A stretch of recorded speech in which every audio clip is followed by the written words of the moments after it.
This video covers disturbing topics such as sexual assault and pedophilia. Nothing is meant to be gratifying. I only aim to discuss how these topics impact the story and gameplay in an educational way. Hello? Does anyone want to escape jail? All you gotta do is riot. No, most of the continent is slaves already, and they'll just capture us again. There's no point. Fine, well I'll just team up with this serial killer with a heart of gold. Demon's Roots is a Gunner JRPG that uses that content to tell a powerful story about the marginalized banding together in rebellion. So it's a shame the first time I played I didn't understand anything because I was drunk. No, Toasty, don't play Demon's Roots while 7 shots deep. You won't be able to process the complex nuances of anti-demon racism. That means we're gonna have to give birth to a lot of demons. Chat, get to birthing. I came back to it a few months later and made some actual progress, but somehow in both states of mind, I more or less came to the same conclusion. This game is really good.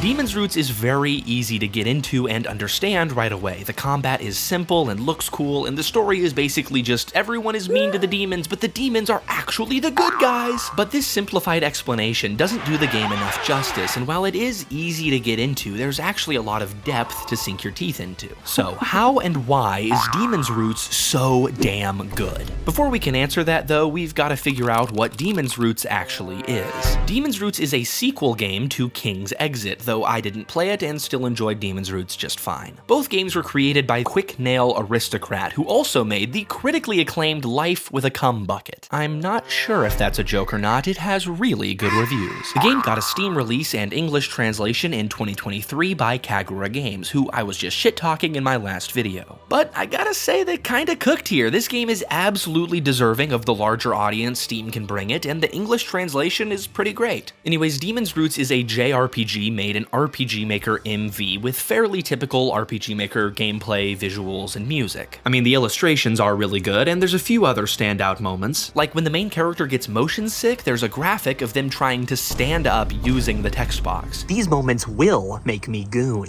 But outside of the illustrations, the game mostly looks serviceable, which is fair. RPG Maker devs are usually solo or small teams, so they often either focus on the illustrations or on the tile sets and sprites, kinda depending on their skills. For my game Grimdelve, I focused on the sprites and tile sets because I can't draw and have a small budget, so I had to use more lighting and map detail and simple pixel art to sell my game's atmosphere, whereas Demon's Roots can use these big bust graphics more akin to a visual novel. Speaking of art, the adult content is very infrequent. I hardly saw any sexual content at all outside of the designated sex kingdom. Yeah, we'll talk about that later. As I said earlier, Demon's Roots tackles the topics of oppression and racism, and it does so without making either side the perfect savior. See, 1,000 years ago, the evil demon lord, who actually was quite evil, was defeated and the demons were hunted to extinction. Even though they weren't all evil, they were persecuted together and pushed into this other realm and survived off like dirt and anger. But now, that realm is nearing collapse or something, and so they find a way back into the human world and take over a smaller country. So begins the gameplay loop where you must infiltrate and take over other countries like the Kingdom of Tortas, because seemingly demons and humans just cannot coexist. However, as the story progresses, we see that the demons aren't just the ruthless killers the intro of the game made them out to be. They're able to identify with and work alongside the former human slaves who face the same abuse they did. The demons also don't kill all of the humans they conquer, and many of them are able to continue living their lives completely unaffected by who's in charge. The realization becomes that, like in the real world, no one side is evil in their entirety. Rather, there are evil people on both sides who worm their way into positions of power and commit evil acts. These people and demons are the real evil, and they hide behind excuses and reasons, and ultimately hide behind the very people who they claim to protect. The biggest realization is that the ruling emperor wants to turn most of the humans into slaves, which brings everyone else together in beautiful harmony. See, war really does bring people together. It's a powerful and realistic narrative with a lot of really dark moments and a darkness darkness that's always lingering in the background. But it's also filled with hope and compassion. The demons become the champions of the oppressed, mainly out of utility from needing allies at first, but over time out of real compassion. It never takes itself too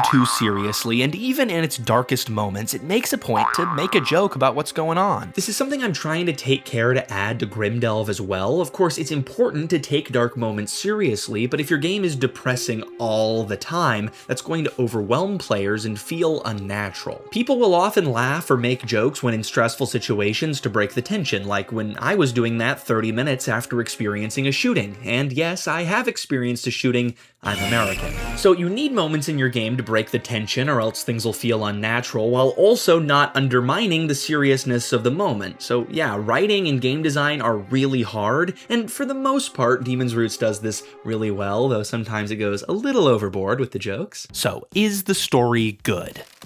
Yeah, though I wouldn't say it's the greatest of all time. A lot of stuff happens due to luck instead of character agency, and we don't feel a ton of depth in terms of our impact on the world around us. We don't get to see how little Timmy McGee's life got better once the demons came into control. We get a little bit of it, but not enough to really make it sink in. Blah blah blah, the game's really well written and moving and all that crap. I want to know, how's the gameplay? As someone who generally dislikes the kind of default-esque RPG Maker combat and prefers puzzles or branching paths in their gameplay, which is another shout to wishlist Grimdelve if you also prefer that, I still found myself enjoying the combat here. About 80% of the time though, it's incredibly easy. It's flashy and fun to watch, but it doesn't take much skill and health items are abundant. For all of that relatively easy 80% though, there's that 20% that's massively addicting. These fights require you to have an actual strategy and to actually use all of your items. Mostly you're using your tank to stave off damage while your damage dealers build up their big mega blasts, but it's a fun rhythm to fall into, and some different fights require different strategies. It's not a ton, but the combat is fun, and a lot of the times it actually interweaves with the story, which I was floored by. Also, there's a lot of good combat adjacent content, like the ability to do a sneak attack. No random encounters, enemies generally look like what you'll be fighting. 2,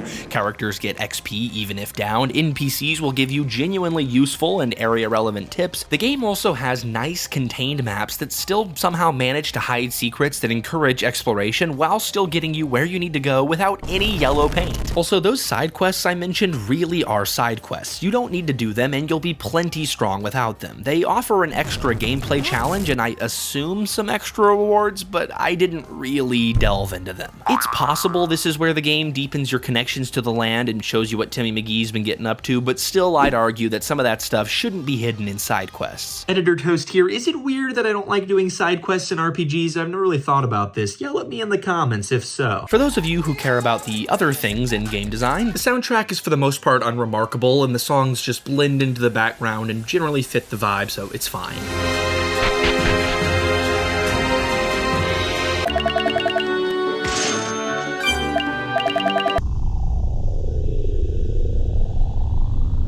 However, there are a few set-piece songs, particularly for big moments, that are absolutely insane.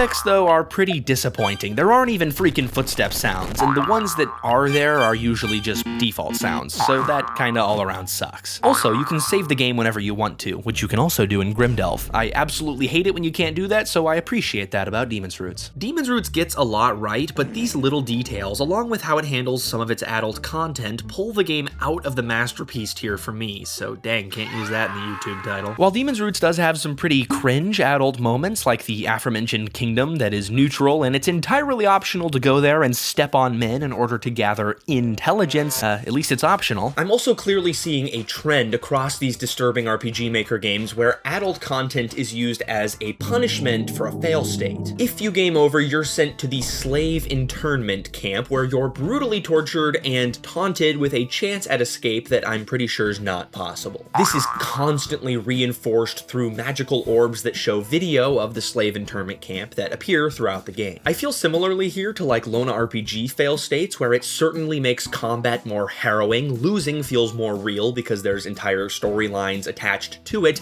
and it makes me more sympathetic to the demon's cause. It really makes you feel like the underdog in spite of your overwhelming demon powers, but some of these scenes really do feel exploitative, so much so that I had to quit rather than sit and read the entire fail state storyline. It's tough to know where the line is drawn with this stuff between reinforcing the themes of desperation and oppression and being exploitative, especially when it comes to There's an entire area here where armless and legless are abused systematically by their teachers, and it certainly fills you with rage and connects you to the feelings of rage that the main character feels, but is it really necessary? I was filled with plenty of rage when one of the told how they're forced to raise pigs as their closest friends, only to then be later forced to eat them, and that didn't require showing any adult content, so at what point is it too much and too exploitative? Also, in my eyes, this scene where you rescue the queen who's been enslaved and essayed for like a year, and then within minutes she recovers enough to help you win the battle,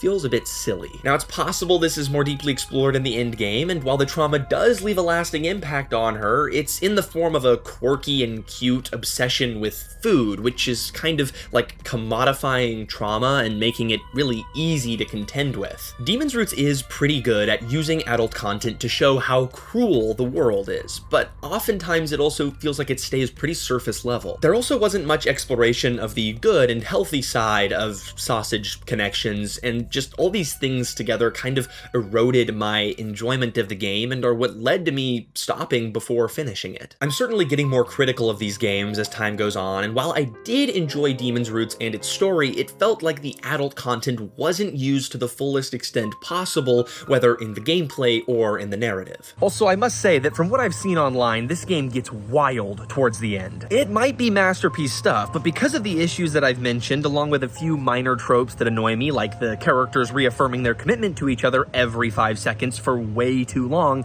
I don't feel compelled to play the game through to the end. Hopefully, some die-hard fans will comment their thoughts on the later parts of the game, and so I suggest reading the comments to get a full picture of the experience. At the end of the day, I'm a reviewer bound by his own bias, and I do love reading all the comments and seeing what you all think as well. Thank you to all of the channel members and Patreon supporters who help make these videos possible, and thank you for watching. Have a good one.